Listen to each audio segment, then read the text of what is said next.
На руралните општини, на единиците на локалната самоуправа каде што се наоѓа селската средина и на центрите за развој на планинските региони за подобрување на квалитетот на животот, годинава им стојат на располагање 7,4 милиони денари.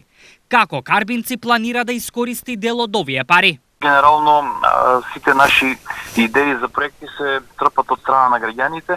Сметам дека во делот на инфраструктурата, пред се патната инфраструктура, но и водоводните системи кои што делумно треба да бидат реконструирани, тоа е примарната водоводна мрежа, би биле во фокусот на аплицирање за да може да се добијат дел од овие средства.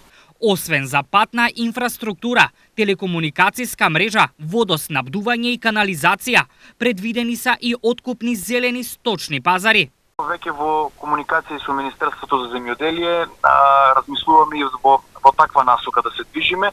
Она што е важно е во комуникација и со граѓаните да одлучиме дали навистина ни е потребно вакви откупни центри, на кои локации би биле тие и поточно да ги утврдиме реалните потреби на населението во општина Карбинци и според тоа ќе одлучиме нормално да аплицираме за да можеме да искористиме и вакви финансиски средства со таква намена или цел.